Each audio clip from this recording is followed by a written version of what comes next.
Hello friends, welcome to Jayam life. எல்லோரும் எப்படி இருக்கீங்க? இன்றைக்கி வீடியோவில் நம்ம என்ன பார்க்க போகிறோன்னா, ரோஜா செடியில் நிறைய புதிய துளிர் வரும், ஆனால் ஒரு மொட்டுக்கள் கூட வராதுங்க. இந்த மாதிரி பிரச்சனை எல்லா ரோஜா செடியிலையும் இருக்குது.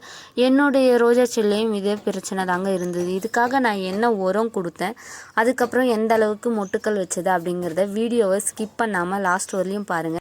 சப்ஸ்கிரைப் பண்ணாத நண்பர்களாக இருந்தால் நம்ம சேனலை சப்ஸ்கிரைப் பண்ணுங்கள், பக்கத்தில் இருக்க பெல் பட்டனை கிளிக் பண்ணுங்கள். அப்போ தான் நான் போடுற வீடியோ உங்களுக்கு உடனே நோட்டிஃபிகேஷனாக வரும். இப்போ எப்படி உரம் ரெடி பண்ணலாம் பார்க்கலாம் வாங்க. இந்த வெயில் காலத்தில் நம்ம ரோஜா செடியில் துளிர் வர்றதே பெரிய விஷயம்னு தான் நான் சொல்லுவேன். ஏன்னா அந்த அளவுக்கு ரொம்ப அதிகமாக வெயில் அடிக்குது. நீங்கள் ரோஜா செடியை வெயிலில் இருந்து ஓரளவுக்கு நிழலான இடமா பார்த்து எடுத்து வைங்க. காலையில் வெயில் பட்டால் மட்டுமே போதும், ஃபுல்லாக வெயில் அடிக்கணும்னு வேண்டாம். ஏன்னா இந்த வெயில் படுறதால நம்ம இலை எல்லாமே, செடியோட இலைகள் எல்லாமே கருகி போய் காஞ்சி போயிடுதுங்க. அந்த பிரச்சனை வராமல் இருக்கணும்னா ஃபஸ்ட்டு நீங்கள் எடுத்து நிழலில் வைங்க. நிழலில் வச்சதுக்கப்புறம் நீங்கள் ஒரு நாளைக்கு 2 முறை இல்லை 3 முறையாவது அந்த செடி மேலே தண்ணி நல்லா ஸ்ப்ரே பண்ணி விடுங்க. உங்கள்கிட்ட பூவாளி இருந்தால் பூவாளியால் தெளித்து விடுங்க, இல்லைனா நீங்கள் கையிலே கூட தெளித்து விடுங்க. இந்த வெயிலில் இந்த மாதிரி தெளிக்கிறதால செடி வாடாமல் நல்லா ஃப்ரெஷ்ஷாக இருக்கும்.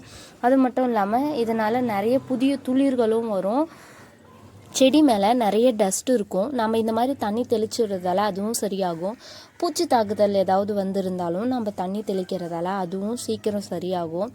இதுக்கு முன்னாடி இதை பற்றின ஒரு வீடியோ நான் போட்டிருக்கேன். இது பார்க்காதவங்களாக இருந்தால் நான் ஐ பட்டனில் லிங்க் கொடுக்குறேன், பார்த்துக்கோங்க. நம்ம எப்படி இந்த உரம் தயாரிக்க போகிறோம்னா, நம்ம கிச்சனில் தேவையில்லைன்னு தூக்கி போடுற ஒரு பொருளை வச்சு தாங்க தயாரிக்க போகிறோம். அது வேறு ஒன்றும் இல்லை, முட்டையோட தோல் வச்சு தான் நம்ம அதை செய்ய போகிறோம்.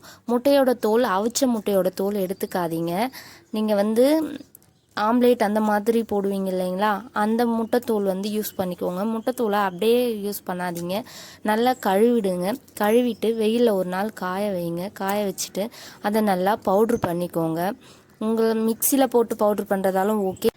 உங்கள்கிட்ட இடிக்கல் இருந்தால் அதில் போட்டு கூட இடிச்சிக்கலாம். நைஸாக தான் அரைக்கணும்னு அவசியம் இல்லைங்க, கொஞ்சம் குறைன்னு இருந்தாலும் ஓகே தான்.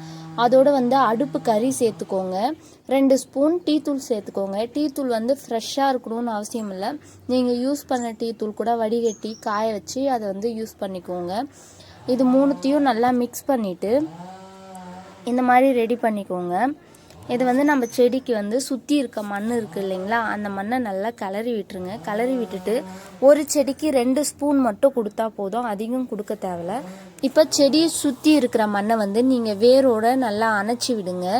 உங்கள் செடிக்கும் இதே மாதிரி ட்ரை பண்ணி பார்த்துட்டு எப்படி இருந்ததுன்னு கமெண்ட் பாக்ஸில் கமெண்ட் பண்ணுங்கள். கண்டிப்பாக உங்கள் செடியிலையும் மொட்டு வைக்கும்.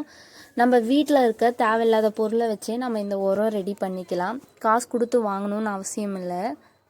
இந்த உரம் 15 நாளைக்கு ஒரு முறை உங்கள் செடிக்கு வைங்க. அதே மாதிரி ஒரே உரமாக உங்கள் செடிக்கு வைக்காமல் வாரம் ஏதாவது ஒரு உரம் டிஃப்ரெண்ட்டாக நாமளே வீட்டில் ரெடி பண்ணுவோம் இல்லைங்களா, அந்த மாதிரி உரம் வைங்க. இந்த வீடியோவில் ஏதாவது நிறை குறைகள் இருந்தால் கமெண்ட் பாக்ஸில் சொல்லுங்கள், நான் கண்டிப்பாக திருத்திக்கிறேன்.